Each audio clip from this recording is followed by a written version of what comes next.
Hello to my advanced people. So, I'm fulfilling your wishes and I'm going to do some videos on freestyle. But instead of doing more freestyle steps this week, I think I'm actually going to focus on freestyle tips. So, there's really two different kinds of freestyle. There's the kind that I know I've taught my advanced people for a couple years now, with the kind of you get in the circle and you're with partners and you come up, do whatever, and then you kind of go back, and it kind of continues like that in the circle. But there's also the freestyle that you're just by yourself and you're not really with a partner or in a circle or anything, and you're just kind of dancing to dance, about like I do at coffee houses and stuff and for performances. So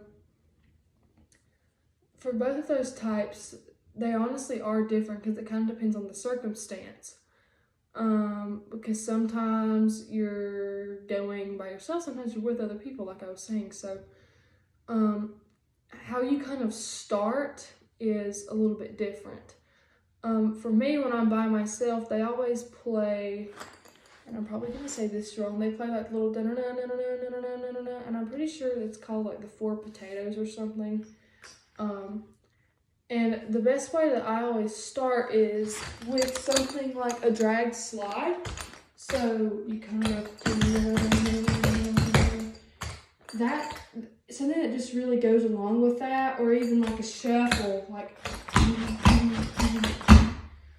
either one of those things can be a really good starter for when you're like by yourself, dancing for like an audience or something. But when you are in a group, that can really be your time to kind of show off, and you can show off either way. But for when you're in a group, you're not always gonna like have that start. You're probably just kind of in the middle of the music, so you just have to kind of find a step that fits whatever you're doing with. I know one of my go-tos to start when you're in the middle, when I'm dancing with a group and stuff, is do a mountain goat.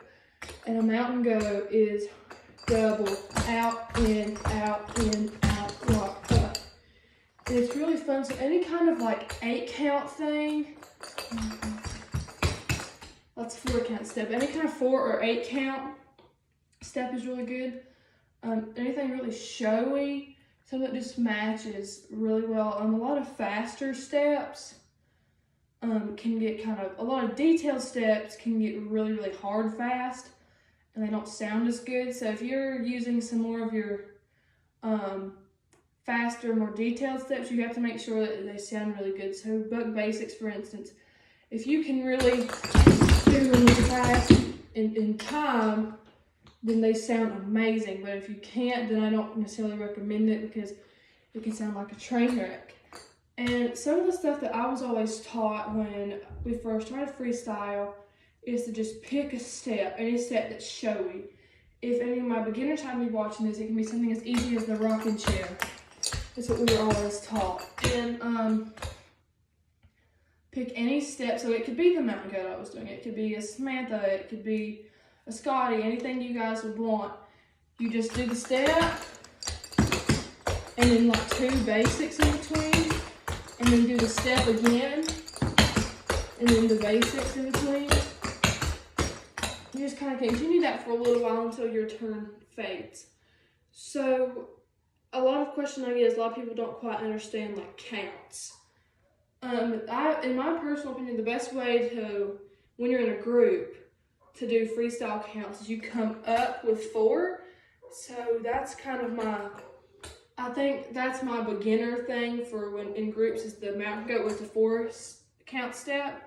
Because 4 counts are really good going up. Of course, if you don't really know a 4 count step offhand, and a 1 and 2 and 3 and 4, it can be something as easy as 2 basics. Anything that you really want. And 4 counts are also good for going back. So you could do 2 basics going back.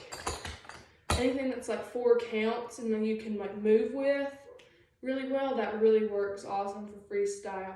And another thing is the middle.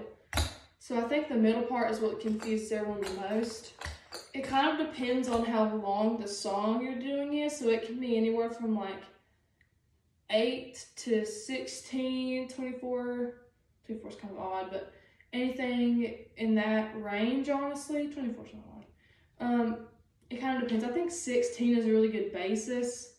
So that's about, 16 counts is equivalent to 2 Samanthas. So that would be and a 1, and a 2, and a 3, and a 4, and a 5, and a 6, and a 7, and a 8.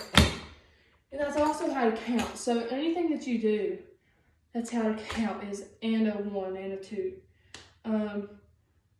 Of course, the Us don't really come in there until you get like more advanced stuff, so I'm just kind of used to counting it. But it can be and 1, and 2, and 3, and 4. So that's a really good way to also count things. And one thing about freestyle is you have to obviously know how to be really in tune with the music you're listening to. You definitely have to be able to pick a step that you can do to the pace. So if it happens to be a slower paced freestyle, then you can do a little bit more of the advanced stuff and be a little bit better at it. You might sound a little bit better.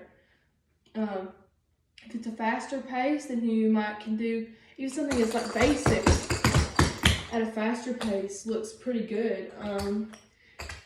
So I think that's about all my tips for today. If you guys have any questions, let me know, and I'll see you guys